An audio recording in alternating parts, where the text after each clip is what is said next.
Air to lead. This is radio like you never heard before. Elegbete TV Radio, the pathfinder for radio. Elegbete TV Radio, redefining broadcasting.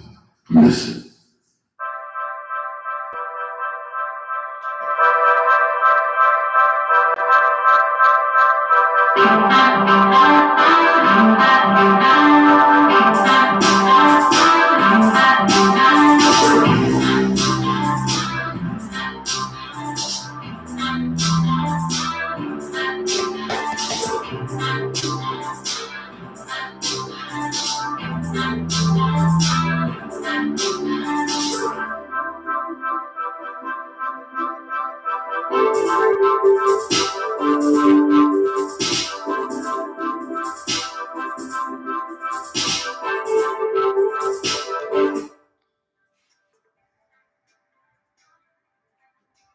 All right, guys, good morning and welcome to the Sports Buffet on Elegota TV Radio. This is the Friday edition. My name is Idafe Matthew. So you love to come in Elegota on the Sports. It's a wonderful time to be alive. I can always say. We have a lot to complain about, but I chose to be grateful for the things that I have and the people that love me and the people that care. Somebody sent me a message last night and said, what do you do with people who always see the bad in you? I say, focus on the people who see the good in you. This is that simple. That's the way I live my life. I'm sure you are listening to me, Jane. Yeah, I know you listen all the time. So, I'm bringing you said I should read your message on the show. So, that's the answer that I give to you. Focus on the people who love and care about you. Cherish the ones that you have instead of mourning about the things you don't have. That's how life is. Come on, you can't have everything. Let's be very honest here. Nobody's going to be able to have everything. Nobody have it all. There's nobody who will have it all. So, let's not pretend like there's one person out there who have everything and we want to be like them. No. Excellence, they say, it's not a destination, it's a journey. So embark on the journey with joy and excitement. Enjoy the journey. Enjoy the ride. That's what I always say. Like, live in the moment, enjoy the ride. Be the very best of who you are supposed to be. Stop looking at somebody else who you think is better than you when you should be looking at yourself and ask yourself, am I better today than I was yesterday? Because that's the ultimate goal in life, to be better today than you were yesterday, and then tomorrow you strive to be better than you are today. And if you're able to achieve that, you've lived a good life. Okay, so but if you keep focusing on all the people, how they're living their life and how you are backward in all the counts, my friend, I'm telling you this for free, you would forever not have a reason to be grateful, and you will forever always look at other people and think that they are better than you and you are the one who have the worst hit in life. But in reality, it's not true. Okay, I've seen many people who live their life like that, thinking that they have to, one way or the other, look at other people and consider them as better than them. I don't know how people think like that anyway, but hey, there are a lot of people who think like that.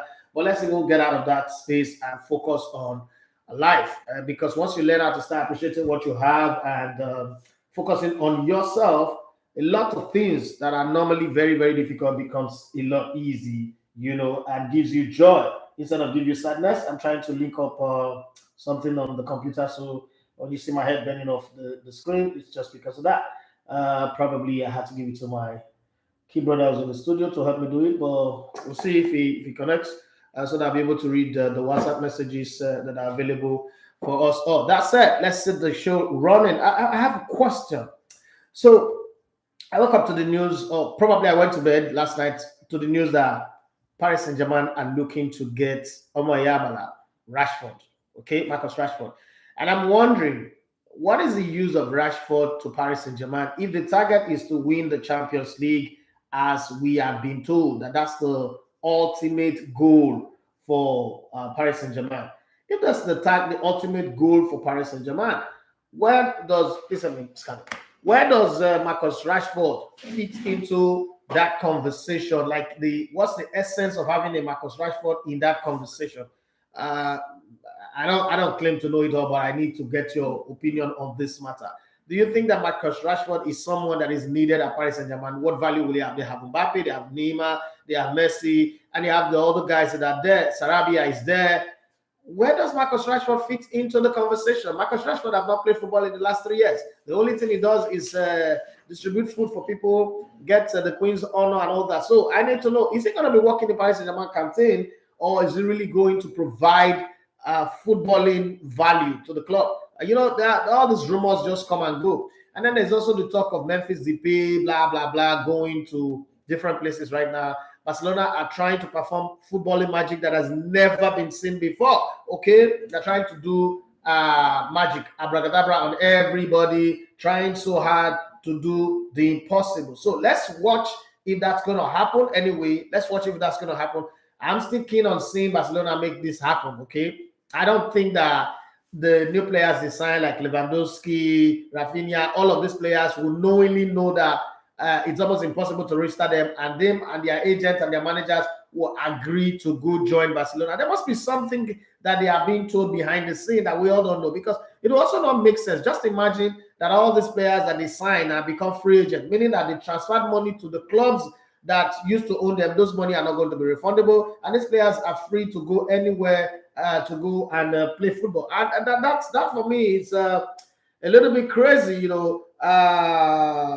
I don't know if the thing is possible for them to go and then return back, go change. But one of the things that I always say to people is, why didn't Barcelona really take care of their business, deal with the Spanish Football Federation, and then got their act together, and then they come back and say, okay, we have done our bit to now we want to sign in players, help us so that we are able to reach that player. Because it does look to me, I don't know how you guys see it, but it does look to me like Barcelona just tried to play on everybody's intelligence. Now, what makes it even very, very difficult is the fact that they're going to go into this weekend playing players that they have earmarked to leave the club. You know how that feels like. I'm one player that you don't have plans for. You don't even consider me good enough to be in your plans, but now you are expecting me to play and win matches for you. I don't know. I mean, football is funny. Players are expected to be professionals. They're expected to do their best and give their all. I think you need to call the good man and tell him to they are expected to be professionals. They're expected to be in their best behaviors. But at the end of the day, clubs are not even acting in their best way possible. So I'm wondering why Barcelona get themselves into that position. That's one side of the conversation. Then there's another side of the conversation where I'm looking at. Erik ten Hag, when he negotiated and decided, I don't want to talk to Ralf Rangnick, okay, I don't want to have anything to do with him. I don't want to listen to him. His advice is not necessary. That old man is still, I want to, become the coach of Manchester United, and I want to be in charge of this club. I want to do this. I want to do that. Did he not, negotiate the powers that he had? Did he not also demand for the things that he needed to have, the things that must be available for him to be able to be the coach? Because I'm looking at Manchester United right now. I'm saying to myself, everything seems like out of place. Okay, everything seems like out of place. Because as a new coach, you should have some certain leverages that you negotiated your contract upon. I said, upon this premise, upon this, upon that, I will do my job, I will do this, I will do that. But it doesn't seem like there was any negotiation on Erik ten Hag's side. Look at Antonio Conte. Before he came in, he demanded for a football director that he would work with, because it's the football director that would eventually help him to negotiate for players that he won't go and do otherwise. Daniel Levy is busy being the club chairman. And they gave him Patrici, or whatever his name is. And, they've worked together at Juventus before. They've been friends. In whether they're doing backyard business, I don't care. But that has worked for him. But Erik ten Hag came to Manchester United. I think it's a straightforward relationship, negotiation. Oh, come on, take over from Erik ten Hag at the end of the season. And this negotiation was done way before the season ended. He agreed to become the coach of Manchester United. And I'm expecting that he knew what he was signing for. It's not by accident. There's nothing in this conversation that just happened like mid-season. And now the players you want are not being given to you, apart from the Martinez guy. I'm not sure he was the one who demanded for Tyler anyway, but just hold it there. But okay, done. But we'll just keep our fingers crossed and see how that goes. But my question is, did Erik ten Hag not negotiate and say, as a coach of Manchester United, these and these and these and these and these are the things that I need to get the job done? Because you guys are asking me to come and perform the impossible. I will try my best to perform the impossible, but to perform the impossible, I need XYZ tools to get it done. So Let me give you a good example now.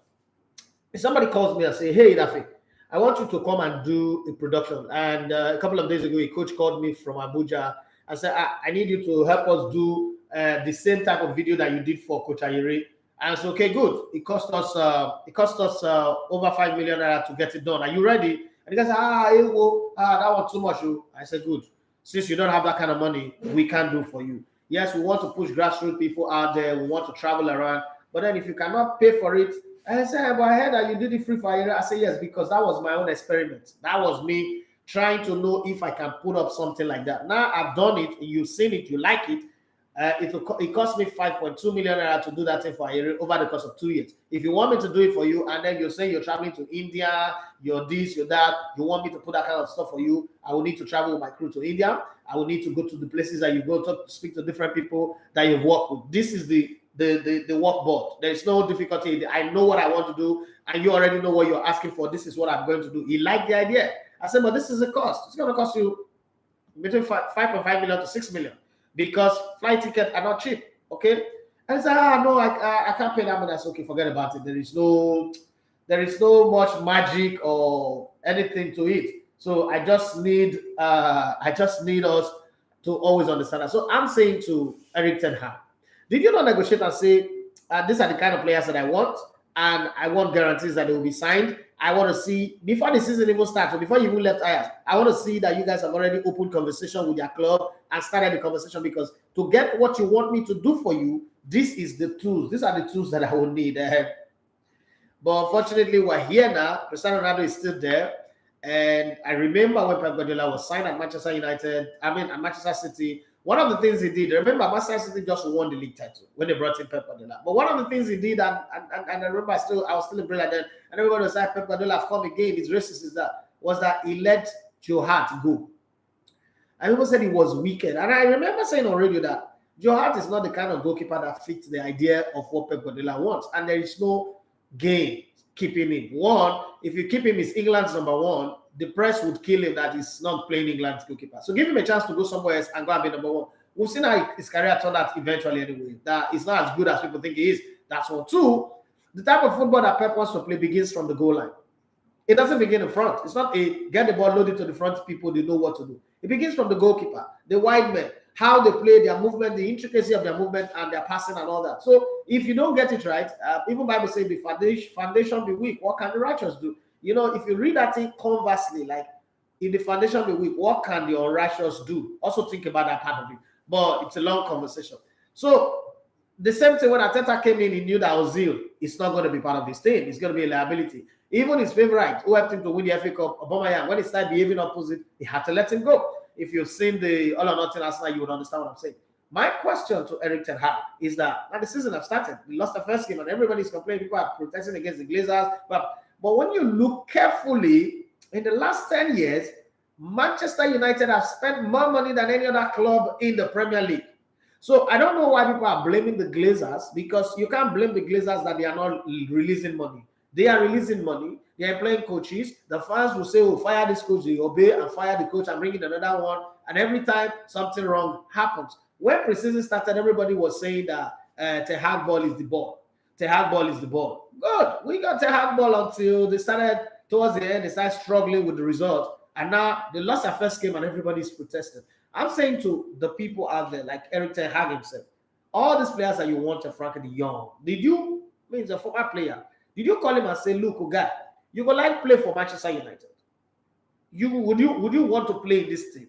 And then you get that assurance. Because the reason why Arsenal was able to sign Gabriel Jesus and Zinchenko easily was the relationship between Gabriel Jesus and Edu, the Brazilian national team, was a former technical director, and the relationship between Gabriel Jesus and Arteta as a former assistant coach of Man City. So they've spoken on the phone. If you see the interview, that's what they said. They've spoken on the phone. They like the project. They've worked together before, because it is crazy to leave Champions League football and come and play Europa for a team that might not win title in the next 10 years. But it's something that they love.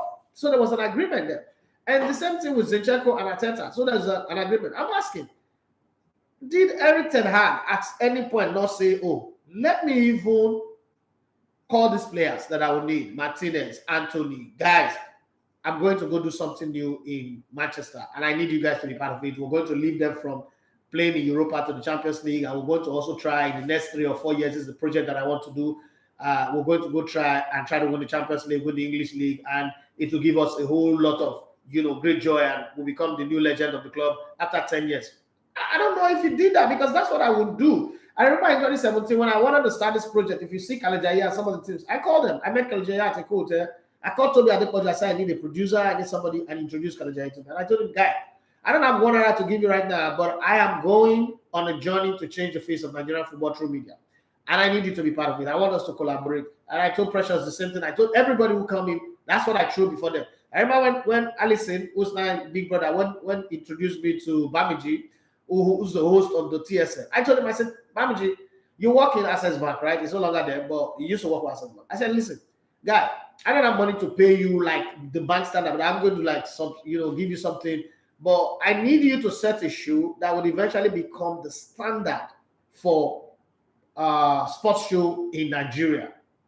I was like, but bros, I've never been on radio. If I don't know, I said, don't worry, I'll teach you. I'll teach you for the next 1 year. After that, I'll remove myself from the scene, and you will be the guys that run that show. Look at the show today. TSN, the Sports Line, is the best sports show in the land, not just because it's on my platform, but if you take time to listen every Monday evening, 6 p.m. to 9 p.m., you understand what I'm saying.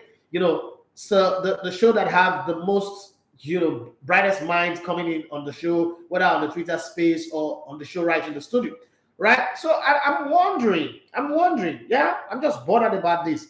Did Eric Ten Hag not calculate all of these things before getting the job, or he just got excited with the money and the excitement of going to the Premier League, just like Andrews Villas-Boas at Chelsea some years ago? Who did calculate the kind of dressing room he was going into, just the excitement of wanting to be the next Jose Mourinho, and we saw how his career went? That's what I want to know. So if you have anything to say on this conversation, this is the best time. You remember, the WhatsApp number is 07025000069. And you can send a message on the Instagram at Elevator1 and on the YouTube channel as well. But let me read some of the messages I already have. Divine Toke sent me a picture. Venegar of SLA. Remember when he signed for Wolves? Is it Hull City? Back in the day, the longest name to ever be seen in the Premier League, jersey number 29. But then let me see. Divine Toke, yeah, says, good morning, boss. Trust you are feeling better today. Yes, I am. Let me ask, what is that you want to do with Araujo, Christensen, Garcia, Koundé, Piqué? He's already told Piqué that he doesn't want him in the squad again, so he has to find a way. But Piqué has also turned the table. He says, okay, I want to play for free. I don't want to earn any money. I know why. Piqué's target is to be the future president of Barcelona, and he also wants to present himself in such a way that he will win the sympathy vote. And he's also set himself properly as a businessman with his media enterprise, showing that, look, I can do good business. I can run business properly. Okay, so with that one, we'll see how that goes. For Araujo, I think Araujo is a La Masia product. What do you expect? You give him the chance to be there. For Christensen, I really don't know the whole desire to have him. But this is what I'm going to say about Christensen. Today's Christensen remind me of Manchester United's Gerard Piqué. Right? When Gerard Piqué was at Manchester United and we heard that Barcelona was calling him back, we were like, this player that cannot even play in a Carling Cup game, that time wasn't Carabao, it was Carling Cup. What is a club as big as Barcelona looking for him? Well, eventually we found out that he played the kind of football there in Spain that even people at Manchester United were envious. Then let's take it to another player. There was a guy who goes by the name Diego Forlan. And I remember, and some of you will not remember now, this young generation, this millennial people will not remember, but I remember watching Forlan in Manchester United jerseys. And one of the things that you guys don't know, once upon a time, I wasn't a fan of Man United, but I happened to be one of those few people who wrote a letter to Manchester United, and the return letter was signed by Sir Alex Ferguson. Yeah, I don't know where that letter is now. I'll ask my brother what the letter is. So I used to follow that club a lot. And we used to call Diego Forlan, Forlan. Forlan left Manchester United, a great club, right?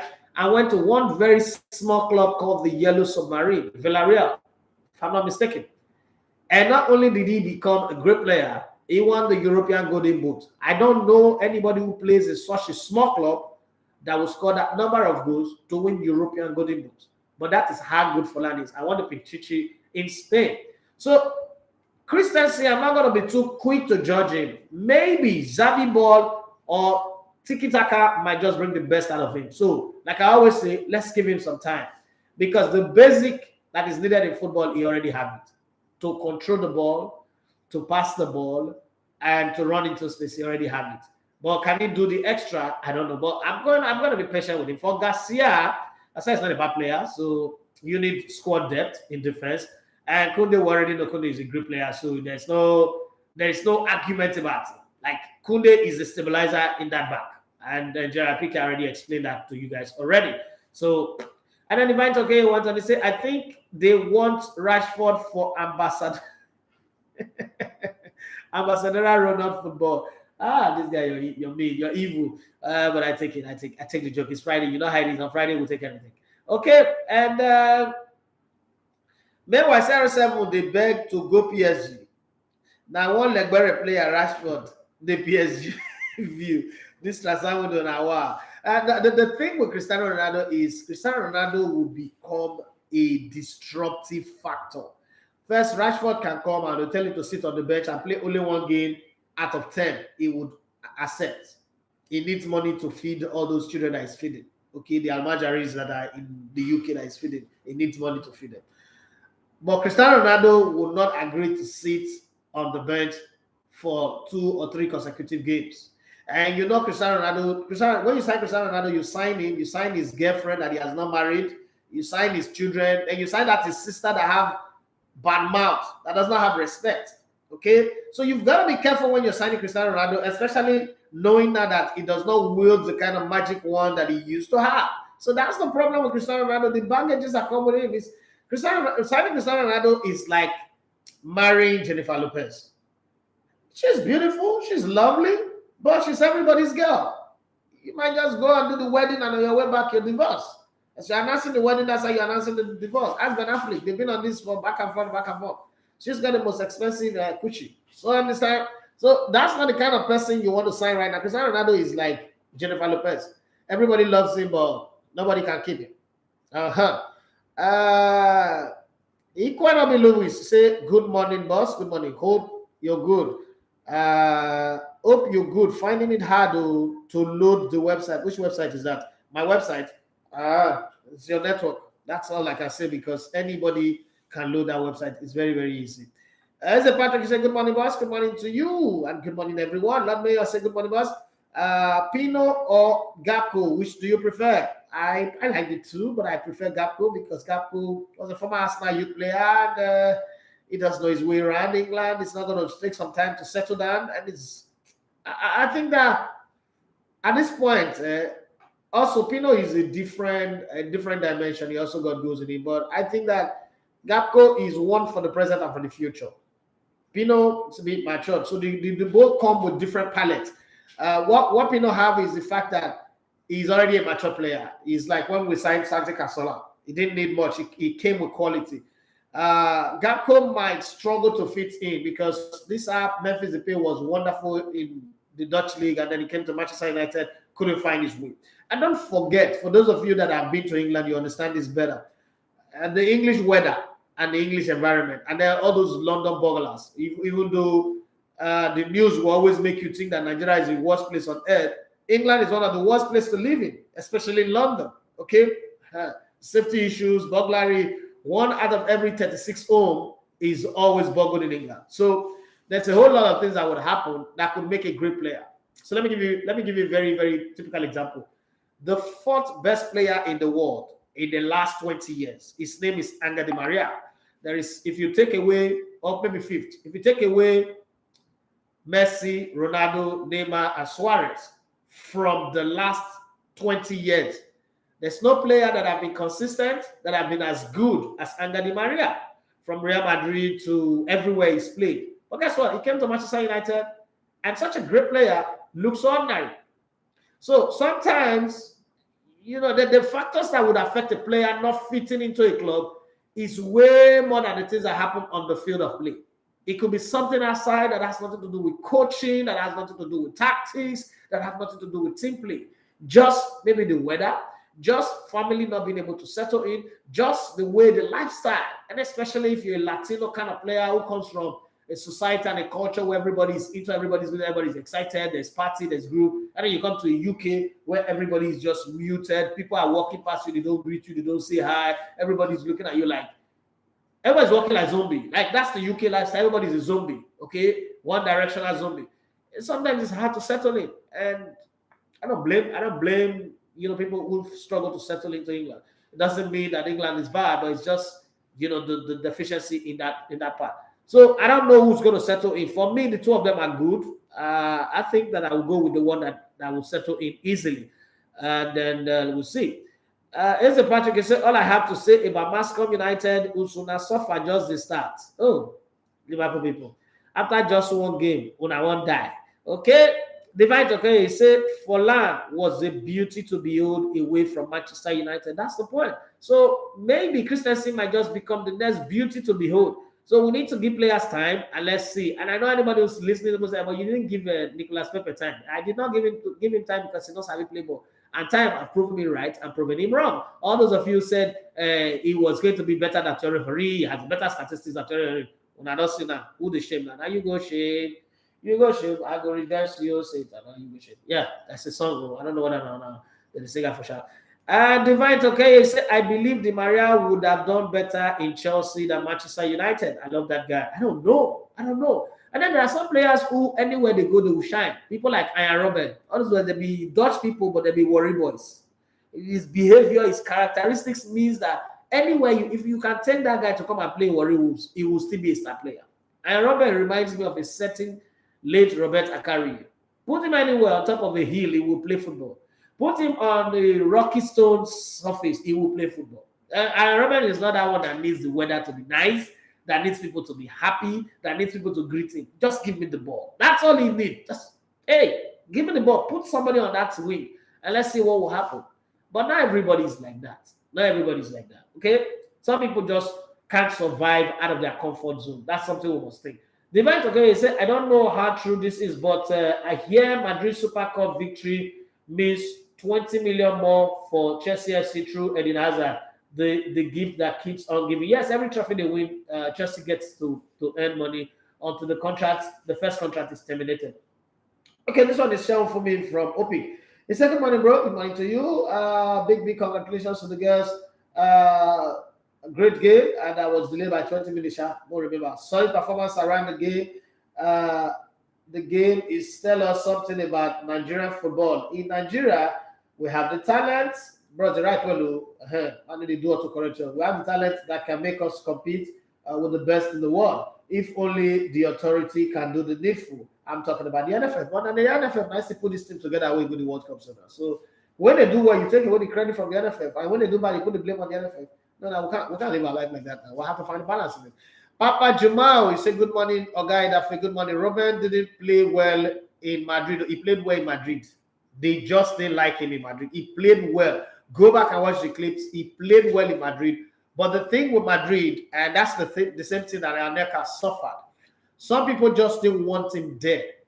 And he had to move. And Robben played well in Madrid. Go back and watch the clip. What did he need to do? Dribble, pass the ball, score. He did all that. He did what Robben would do. Some people just didn't want him there because when they changed coach and management changed, they had their own plan, they had their agenda. It was the Raul reign. Raul decide who plays with him and who doesn't play. Those people who are baby face, who look very innocent, they will do bad and then not be saying somebody's Jack Grealish on my YouTube. I don't understand. Jack Grealish, you come here, Legbere. Is this the real Jack Grealish or this one is Renan Lodi, Man City? Jack Grealish, well done. The real Jack Grealish does not look like somebody who is supposed to be a footballer. That's my thought. Okay, so let's take it to the transfer rumors and all the stories that are going on in the beautiful world of sports. And if you can have your take on Erik ten Hag and his Manchester United suffering, please make it make sense to me, because I don't understand how a coach will sign on to coach a team and all the things that he needs, he requires to succeed, are not being given to him, and he's not complaining, he's pretending like all is well. They're going to beat Man United over at this rate. He might end up being the worst coach in the team. Paris Saint-Germain are in talks with Marcus Rashford representative over the possibility of signing the England striker who's 24 years of age. And then again, Marcus Rashford has been 24 years for God knows how long. Have you guys noticed that? From Manchester United. United also have a meeting scheduled with Adrien Rabiot's mother and agent after agreeing a fee with Juventus for the French midfielder, 27 years of age, Fabrizio Romano. Have you guys noticed one thing? That footballers that are represented by either their mother or their wife always come with excess baggages that you cannot understand. Icardi, Rabiot, what's this other guy now that is being represented by his wife? Wilfred Didi. Most of these guys that have been managed by their mother, it's different in tennis, but even in tennis, they still hand over to another management to do the managing. This thing that family members manage players is always a problem. Osimhen, in-law, just think about it. Well, it's just something that crossed my mind. Edmundo, the animal back then in Brazil, remember all those guys that have family member managing him. And Anelka too, have his brothers managing him. It didn't really go well. Anelka was an exception to the rule anyway, because I can't say his career didn't go well. His career went very, very well. Manchester City are interested in signing Atletico Madrid Brazil left back Renan Lodi, 24. I think that signing will be a good signing. I really think it's going to be a good signing. He plays from the back. He's a good crosser of the ball. He knows how to run on the line. He also knows how to, so there's a very unique player at Manchester City. He's all by himself. He's the Pablo Mari of this era, João Cancelo. You see that thing that João Cancelo does, that he can metamorphose from being a fullback to be a centre back, to be a midfielder, to be a winger. Renan Lodi is also similar in the way he plays. And I think if Manchester City signs him, they are making a very good signing. Okay, and he's 24 years of age. He's got a lot of years on his plate.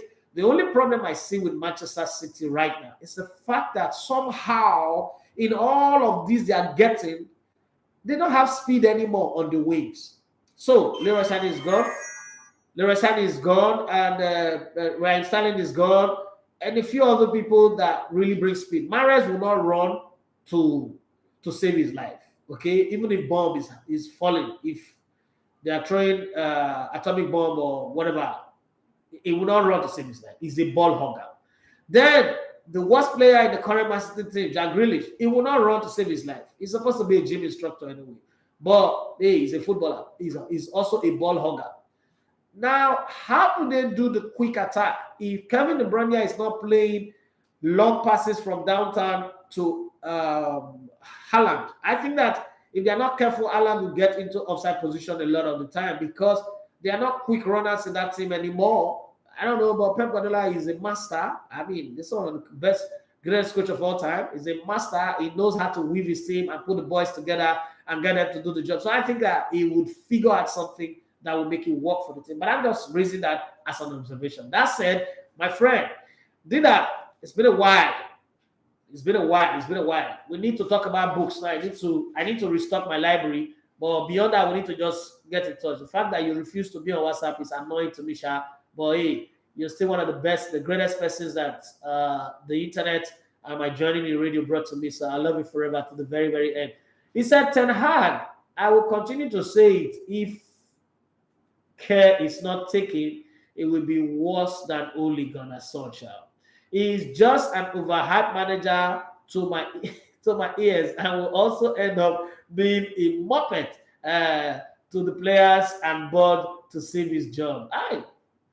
See this other guy, my brother. He have this tendency to be like me, to speak his mind regardless of who source is gone. I love it for that.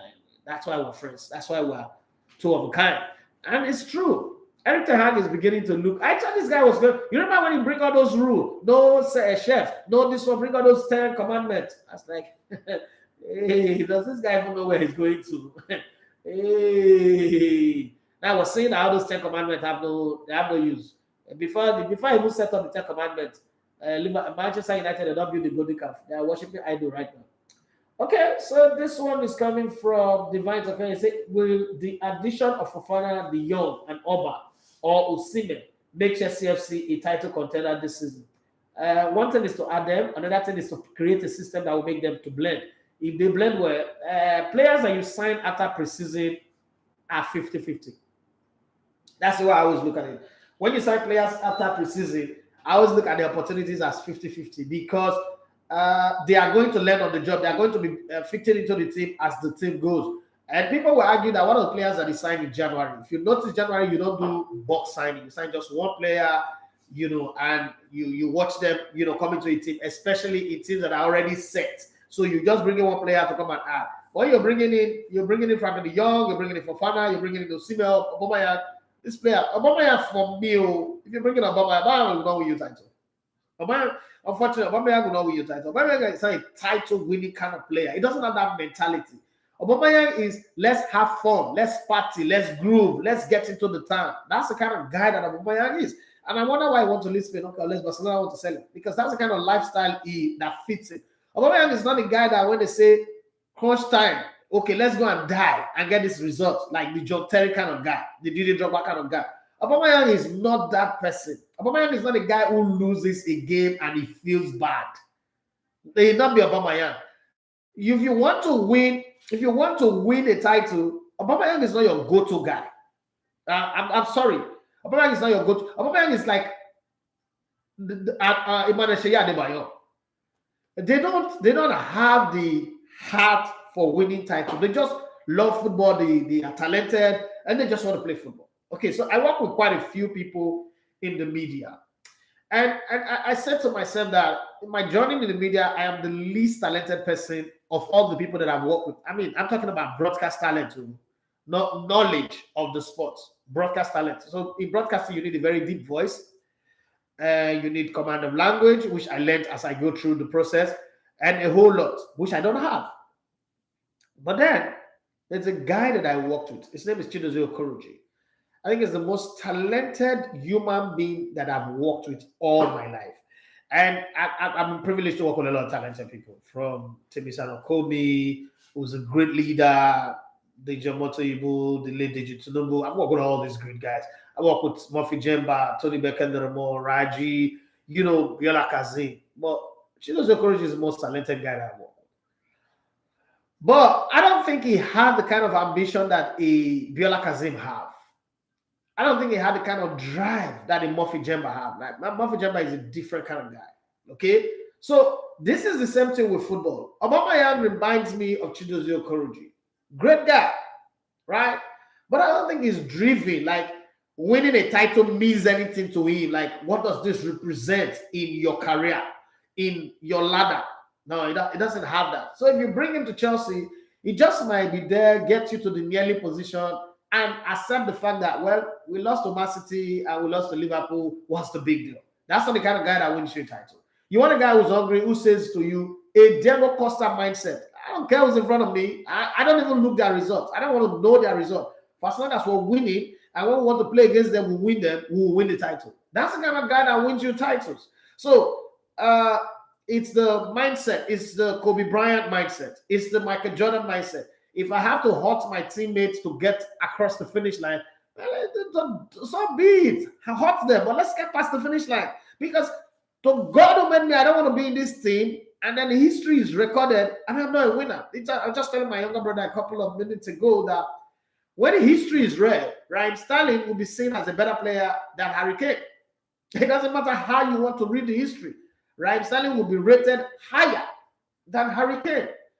Because the kind of goals he scored and the team he played for, unfortunately, made him just scoring goals like Benteke, like, any of these other guys who score plenty of goals, Marcus Bent and Darren Bent and the rest of them, Mark Letizia, but no title to show.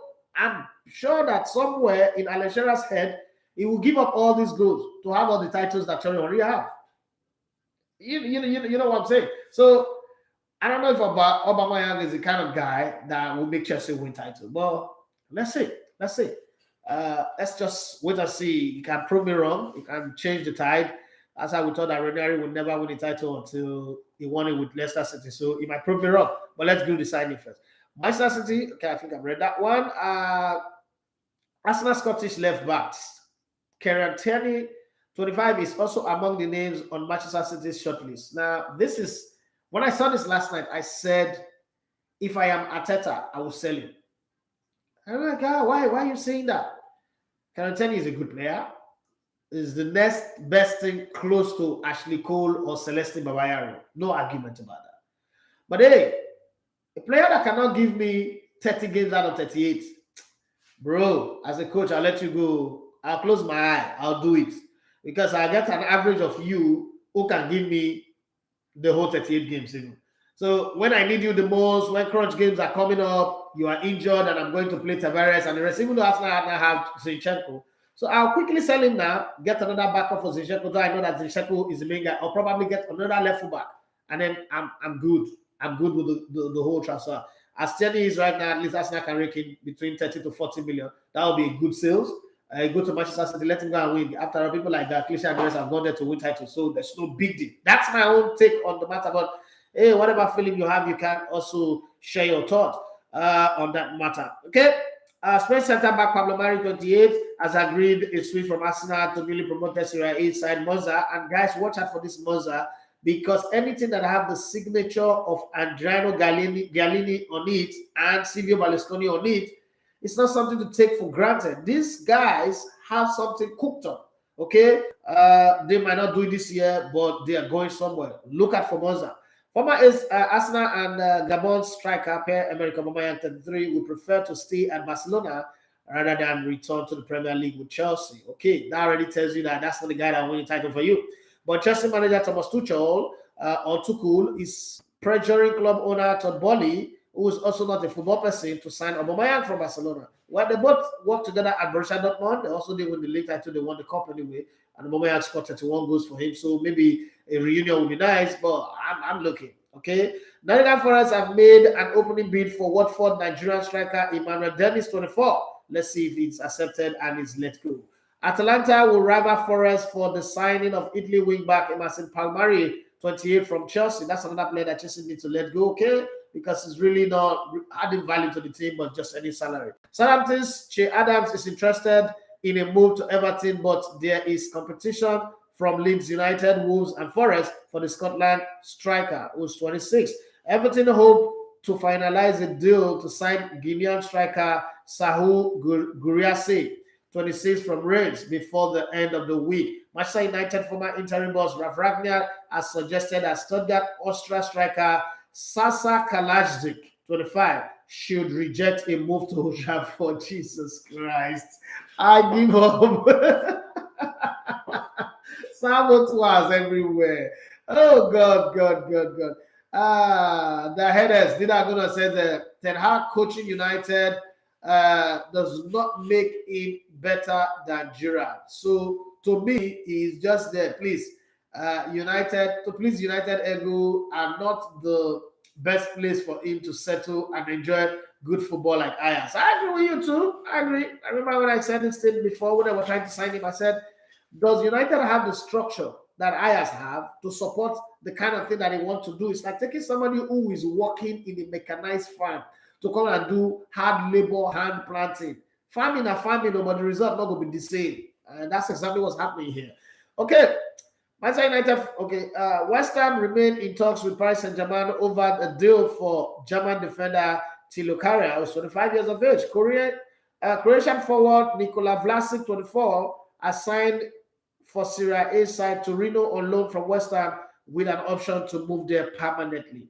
Roma have cooled their interest in selling 23-year-old Italy winger. Did I not tell you guys that they won't sell him? Nicolo Zaniolo. Remember, this was the guy, Zaniolo, who scored the goal that won them the Conference Cup. That's a cult hero in Rome. So why would they sell him?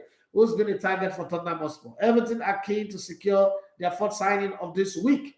With talks progressing well with Strasbourg 28-year-old French striker Ludovic, not Gulli, Adjoku. Okay, Juventus are close to finalizing a deal for Barcelona's Netherlands forward Memphis Depay, who's 28 years of age. Thank God, Arsenal will not be involved in that one. Marcel made contact with Manchester United over a loan deal for Ivory Coast defender Eric Bailly, who I thought should be playing regularly, but Maguire is the problem. Bayern Leverkusen Spanish winger Ike Bravo, 17, will join Real Madrid on a long loan. Why? 17-year-old. Okay. Madrid, you're too big for this type of loan. Championship club Watford, Burnley, Blackburn Rovers, and Sheffield United are vying to take Liverpool's Dutch defender Seb Van der Beek, 20 on loan. Former Chelsea and Spain striker Diego Costa, I mentioned him earlier on, 33, is returning to Rayo Vallecano after being without the club since terminating his Atletico Mineiro contract in January. Back to Spain. Let's wait for some fighting moment there. Okay, so that's the transfer gist, the rumor, the gossip in that space. Let's move further down and see some Premier League predictions that some people are making. I'm going to get my prediction on the website before match time, but let me just read it. I saw this and it was interesting because it involved Chris Sutton. So let me read it for you. The opening weekend of the Premier League season did not quite go according to plan for everyone, including the BBC's new prediction expert, Chris Sutton. Remember Chris Sutton? It was the guy that was pairing with Alan Shearer when in 1995, they upset Manchester United to win the league. And that season was the season of the blue collar. Because that same season, somehow, a team by the name of Everton, who had a certain short man that used to play for Arsenal by the name of Andres Lempa, a midfielder, a very diminutive midfielder, and a certain bad-headed, mean motherfucker guy in attack who goes by the name of Duncan Ferguson, led us Everton to win the English FA Cup. Okay, we used to have that tape and we watch it like over and over. VHM back in the day, watch it like over and over and over and over and over and over. Well, that's story for yesterday, but it just brings memory. It just reminds me that I was actually born to do this job. Okay, Yomotayo 1407. He said, let's talk about the NFF election in Brooklyn. I don't want to get involved. I don't get involved in this. I'm doing sports show, I'm not doing political show. You can take that to channel. I don't want to get involved in that conversation. Conversation does not make sense to me. I like to talk about things that make sense to me. This is a sports ecosystem, and I like to talk about the things that grow it. I don't want to talk about the people who are very, very irrelevant, people who are not contributing, people who are going there just because they want to have the opportunity to have visas on their passport, have the opportunity to travel, have the opportunity to carry their girlfriends, and let's talk about it. This platform is not for that. There are radio stations that do that kind of talk. I think you tune to them, they would give you all the details. They know the names of the people, their house address, everything about them. They are firing hot shot and low shot and cold shot and all that. I don't know. You will never get that conversation. It's not my business at all. Okay, Chris Sutton, sorry, it was beaten 110 to 60 by the first guest, his Fantasy 606 podcast co-host Ali Bruce Ball, who got fewer correct results from the 10 fixtures, but more exact scores. Now, that's the most difficult part of predictions, like exact scores. I don't know how to do it.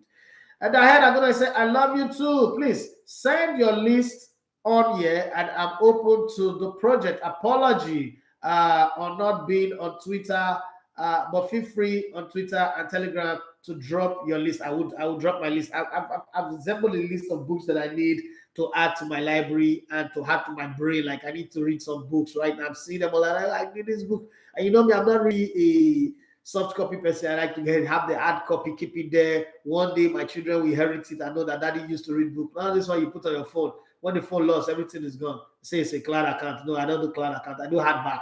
I like book. I like to see books. That's how I was trained. My mother was the inventor of Facebook. She used to say, face your book, oh, face your book, face your book. And Mark Zuckerberg went to go and steal my mother's idea. But let's put that on the backside of the conversation. So, for those of you who want to have my prediction, I'm not saying this so that you know that even the guys who are paid to do it, they get it wrong, okay? But let me give you some fascinating gist that are going on as we're talking right now. Okay, this one is coming from James Horncastle, okay? He's a European football writer on EuroLeague podcast. He said, this diverges from some of the business PSG have done. They have been looking at younger players as the sporting director wants to make the club younger and hungrier.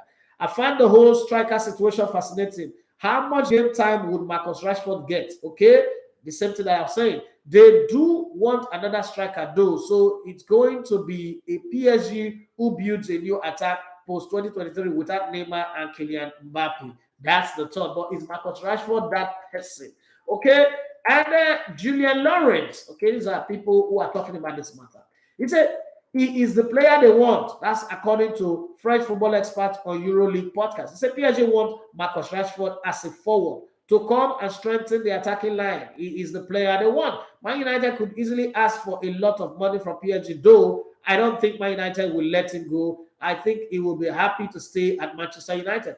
It was interesting for PSG to move for someone like him. Okay, it is not strange because he is talented, but he has been out of form for 18 months and will need to relaunch his career. The cynical part of me thinks maybe they don't know or forgot he had that extra year on his contract. United could trigger, okay? It will be partly the agent game, but PSG asked the agent to come and meet them. They met, they discussed positions, contract terms, and they make a good contract. It means that there was a positive response for Rashford entourage. Okay, now let's see what Manchester United responds to that. We know Rashford and Kylian Mbappe are quite good friends. That's another side of the conversation that you need to know about. I'm just giving you an update on this Kylian Mbappe and Marcus Rashford to Manchester United. And somebody said it's back. For me, on Marcus Rashford and Adrien Rabiot, you can tune to. I'm not going to do the advertisement here. So that's the conversation. So I'm asking you guys, what do you think? Is it going to happen? Marcus Rashford going to Paris Saint-Germain? And if it happens, what do you think about it? Is it a really good one? Okay. Sorry, not Twitter. I meant WhatsApp. Okay.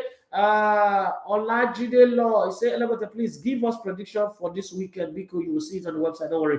Official Sylvester Sly, he said, good to hear my mentor's voice again. I love you, Elabata, my inspiration. Thank you very much. Inspiration should be God.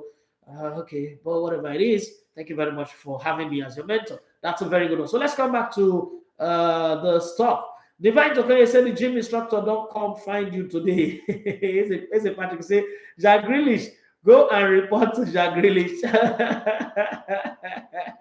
The Olarin Waju say Barcelona have still not known how they are going to cope with registering the player. They will work out the magic. See, if there's one person that I trust, two people in football that I trust, or there used to be three. One is Silvio Berlusconi. I trust him. Another one, Roman Abramovich. I trust him. Florentino Perez, Raymond, I trust him. Juan Laporta, I trust him. Now, these guys they know football in and out. They know where all the bodies are buried. They know the loopholes to exploit. They would come out with something. Don't worry. Let's wait and see.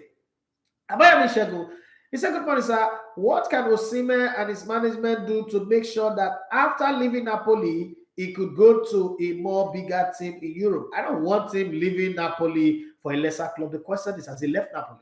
No, there is nothing he needs to do. What Osimhen needs to do is to do what a striker does.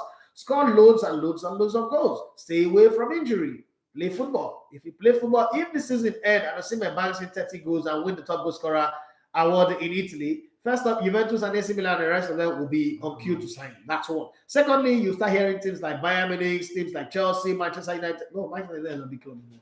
Manchester City, Barcelona, Real Madrid, we're talking about it. But then again, he needs to put up that performance consistently. So if you put out that one, forget his management and his agent, there's nothing that would stop him. You guys are always thinking that Napoli is a small club. Napoli is not really that much of a small club. So we should show respect where it is. It's just that as Nigerians, you guys want to see him play somewhere. So I understand. But hey, calm down. Has he really put up the performance that deserve those clubs that you're mentioning? Even the Chelsea that we're talking about. Has he put up the performance that deserve to go to Chelsea? Has he scored more goals than Kai Havertz scored when he was playing in Germany? Has he scored more goals than Timo Werner scored when he was playing in Germany? Let's be very honest here. This guy scored 14 goals last season. Any damn person can score 14 goals. Okay? Yes, he's my guy. I love him. But when we're having this conversation, let's talk the truth. Okay? It's not there yet.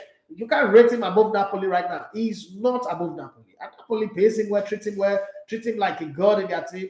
Hey, come on. He needs to deliver the goods for them. My friend, the header says, please and please, Rashford can never go to PSG because he's too lazy to compete. He's just too comfortable with his ego and player power he gets in United, and his agent wants a new contract. I think so too. I think his agent is trying to use these diversion tactics to make sure Man United now give him 5 years contract. I said that, you see, I said that this guy, me and this guy, we think alike. So Vicky said Rashford to PSG would be a good one. Let his confidence be tested outside England. You know they go anywhere. This thing is scam. And that's scam. They are trying to play scam on us. Lord Mayor, I say Rashford reminds me of a player that I coached. He's late now. His name is Adrien Rabiot. Look like the guy that will deliver for you, but match day, Umpataka, he's not going to show up. I didn't want Colombia. I've met people in this my life, Sha. Let me say, boss, do you see Conte signing a new contract with Tottenham Hotspur? Well, he's a 3 years man. Let's see what happened after the third season. He's a 3-season kind of coach. He's another Mourinho, the Italian version of Jose Mourinho. If they don't win any title, I think that Conte is waiting for the restoration of Juventus. So if Juventus are now prime and set with the quality of players and they're not ready to compete again, so the country might go back to Juventus. You know that in Italy, they don't have issues with re-hiring coaches that they've hired before, as Fabio Capello, Mario Zagallo, Marcello Lippi, Alberto Zaccaroni. Some of you don't know these names anyway. You would understand what I'm saying. So the movement, that they also don't have issues with selling players from one club to the other, like you have in England. I think my rival, they don't get that problem. Go and play. So I think he's waiting for Juventus to be ready and he will go back to his traditional home. But to stay with Spurs, if he plays this season, he doesn't win anything. Next season, he'll be looking like he'll tell his agent, look for another club for me. You remember when what's it called? Ancelotti came to Everton. He put a clause on his contract that allows him to go to a bigger club when the offer comes. And that's how he moved from Everton to Madrid. So I'm not sure if he's going to stay that long. As a Patrick say overdose, Divine Toke said Napoli just signed Glo Simeone, and it makes me feel like he's a backup plan for Simeone just in case he gets snapped up during his this transfer market. I don't think they'll let him go this market now. But Aurelio De Laurentiis is a businessman. He's going to calculate this season. There's no African Nations Cup. Simeone can still be there. Next year, there's still not going to be African Nations Cup. Simeone can be there, and then he decides to sell next summer. Maybe, or somewhere the end of next season. But for now, let's see how it goes. I think he will still keep it for one more season and then plan to sell him later. Chike Ayalogo said, I feel we should see Tierney this season and sell him next season if he gets injured. Okay, Akimbola Larimi, I say sell him now. Good morning, Daphne. Looking crisp and fresh. Thank you very much. Akimbola Larimi went for that to say, what's your take on Falconet's winning French women team 1-0? Good performance, good game on their day. They won. And that game was disrupted by 20 minutes of rain, but they still went on the way. Congratulations to them. Now, the eyes of the world is on them. They need to go win the second game, qualify for the next round, and push for that. You know, we always celebrate such victories. Okay, we won one game now. Everybody's agog. Everybody's talking about it. Yeah, but we just be friends. We see about our opponents in the group who will buckle up now to face us and say the African teams are here. They are not as disjointed as we thought. Let us prepare for them. What can we do at that level? So let's play and see us go further. And then I'll be very, very okay. But I'm happy for them. Congratulations to them. Like I said at the top of the show, very, very happy for them. Let them continue. Another Marcus Rashford for me has not shown anything special. If PSG wants a player for their project, I think it's better they look somewhere else, okay? He ought to have proven more than he has by now. I thought that PSG were going to sign Scamacca, honestly speaking, but that did come true, okay? So Scamacca came to West Ham, and I don't know what Scamacca came to do with West Ham, because West Ham might be good, but West Ham are not on that same level. It's a party same boss. I was surprised with the quality of pitches in Costa Rica. How come we don't have such stadiums? First off, it's because you assume that Costa Rica is a poor country.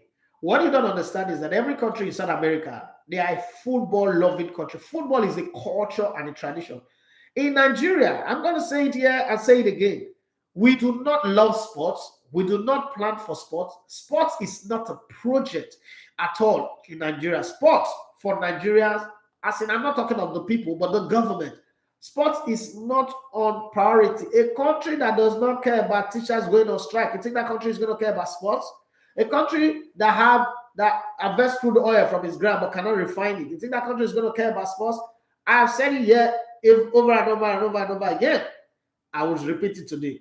Our national budget for youth and sports, 98% of that budget goes to NYC.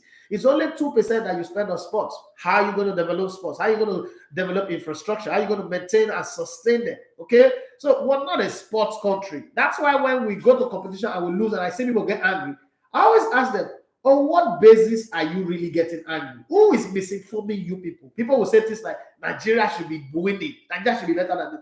How much did you invest to win? What sense of entitlement do you have? You think we have talent? No, talent is not enough. Didn't you read the book? Talent is not enough. But we always come out and start acting like Manchester United class of 92. Like we should be winning everybody when we're not doing the right thing. We're not investing in sports. We're not. What we're doing is ambush marketing. We're taking what other people have invested in and claim to see. One question I asked a friend the other day: if Toby Amusho had stayed in Nigeria, went to Unilag or Uniport anyway, would she have competed at that level that she's competing now? The answer is no. Why is it that until we go to El Paso, one university in America, in California, or Texas, that's where we're good? Until our footballers go to Europe, that's when they are good. Until our women footballers go abroad, that's when they are good. You've not sent the grand running. No country succeed like that. Name one country that you know that have won the Senior World Cup that did not have a good league in their country, that did not have a structure in their system, that their coaching is not top quality. We don't have all of that. But Nigerians will get angry. Now, we should be winning. Why are we not winning? Well, I don't know. Okay? Until we realize that, one, sports is a GDP grower, and we start putting the right mechanisms in place to harvest from that GDP grower, whatever we should take. We'll do anyhow, or we'll see anyhow. Well, it's on that note that I will pack my bags and baggages and leave the studio. It's already 10:02 a.m. I started a little bit late, so I thought I should equalize the time. My name once again is Edafe Matthew Sogene. We've had a good time today. Thank you very much for being on the show, on the YouTube channel, on Instagram, and those of you sending message on WhatsApp. Thank you so much. It's been a very, very great day. I'm sure I read everybody's message today, and I didn't leave anyone behind. Well, in a few minutes' time, I would upload my predictions for the Friday games, and then tomorrow you will have the Saturday game, and on Sunday you have the Sunday game. And hopefully, for those of you asking questions why I didn't put predictions for the Champions League games, listen, you can only put predictions for games that you can completely research and come. Even at that, it is still very, very hard. I don't want to give you guesswork, and then when you lose your money, it's like that made me lose. When the Champions League is in a stage where you can't really figure it out, you can't really predict it, it's better I stay away than just give you guesswork to mess around. I don't want to do that. So that's the reason why you don't have it. But when the Champions League properly starts, you will start having it. But until then, please do want to subscribe to our YouTube channel, comment on our content. We'll produce some very, very good content for everybody, and we hope that will work. Did I go to my very good friend? He said, if I leave Niger matter, I wish I will use and make you the minister and president and overdose your advice. I love you both. Thank you very much. God bless you and have yourself a wonderful day. Always be the very, very best of who God created you to be. In the words of Tilly Jakes, understand timing and seize the moment when your timing comes. God bless you and have a wonderful weekend. Like I always say, may the odds favor all of us.